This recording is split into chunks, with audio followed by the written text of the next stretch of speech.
الله الرحمن الرحيم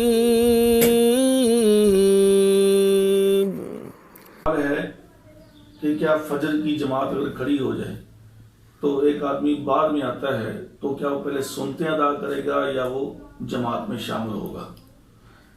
محترم بھائیو، رسول اللہ صلی اللہ علیہ وسلم کی صحیح حدیث ہے، صحیح بخاری، مسلم اور دیگر احادیث میں یہ روایت موجود ہے۔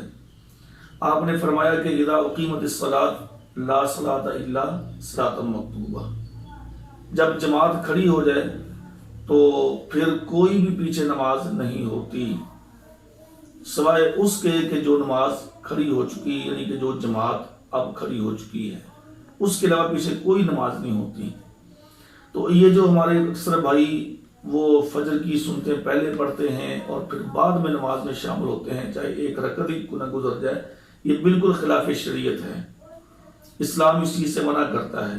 نبی صلی اللہ علیہ وسلم نے فرمایا کہ جب جماعت کھڑی ہو جائے پیچھے کوئی نماز نہیں ہوتی۔ تو اچھا، اب ان لوگوں کے ذہنوں کے اندر یہ بات ڈالی جاتی ہے کہ جی فجر کی نماز کے فوراً بعد چونکہ سنتیں نہیں ہوتی، لہذا اس لیے یہ سنتیں پہلے ادا کرنا ضروری ہیں۔ دیکھو کس قدر یہ دھوکے کے شکار ہیں۔ ایک تو جماعت کا اجر ضائع کر رہے ہیں، اور دوسرا حدیث کی واضح مخالفت کر رہے ہیں، اور تیسرا یہ ہے کہ جب حدیث موجود ہے، یہ سنن ابن صحیح خزیمہ کے اندر حدیث نمبر 1116 ہے، قیس رضی اللہ تعالیٰ عنہ یہ حدیث بیان کرتے ہیں، کہتے ہیں کہ ایک دفعہ ہم نے نماز پڑھی صبح کی، اور صبح کی نماز پڑھنے کے بعد ایک آدمی اٹھا فوراً اور اس نے اٹھ کے نماز شروع کر دی۔ تو نبی صلی اللہ علیہ وسلم نے فرمایا کہ بھئی کیا تو نے بھی نماز پڑھی نہیں ہے؟ اب تو کیا پڑھنے لگا ہے؟ تو اس نے کہا کہ اللہ کے نبی صلی اللہ علیہ وسلم، میری جو فجر کی سنتیں تھی نا پہلے والی، وہ رہ گئی تھی، تو میں وہ سنتیں اب ادا کر رہا ہوں۔ تو نبی صلی اللہ علیہ وسلم اس بات پر خاموش رہے، اور پیارے پیغمبر کی جو خاموشی ہے یہ بھی آپ کی طرف سے رضا ہے، اور اس کو باقاعدہ حدیث کا درجہ دیا گیا ہے۔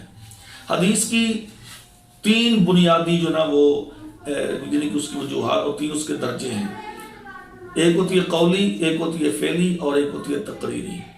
قولی حدیث وہ کہ جس میں پیارے پیغمبر صلی اللہ علیہ وسلم نے ایک کام کے کرنے کا خود حکم دیا ہے، اور فعلی وہ حدیث ہے کہ جو آپ صلی اللہ علیہ وسلم نے خود کام کر کے دکھایا ہے، اور تقریری حدیث اس کو کہا جاتا ہے کہ جو کام نبی صلی اللہ علیہ وسلم کے سامنے کیا گیا اور آپ نے اس پر رضامندی کا اظہار کیا اور آپ نے اس پر کسی قسم کا انکار نہیں کیا، تو وہ حدیث تقریری ہے، یعنی کہ وہ بھی حدیث کے درجے میں بات رکھتی ہے۔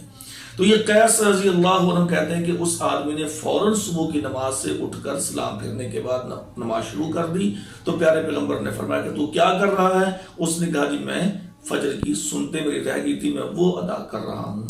تو لہٰذا جب پیارے پیغمبر خاموش رہے، آپ کی حدیث ہوئی، تو یہ لوگوں کے ذہنوں کے اندر غلط بات ہے کہ فجر کی نماز کے بعد سنتیں نہیں ہوتی۔ تو لہٰذا ایسے بھائی جو سنتیں پہلے ادا کرتے ہیں اور نماز فجر کی توجہ نہیں دیتے، تو وہ اپنی نمازوں کو ضائع نہ کریں، وہ سنتیں بعد میں پڑھیں، اور آئیں جس وقت جماعت کھڑی ہے تو وہ جماعت میں شامل ہو جائیں۔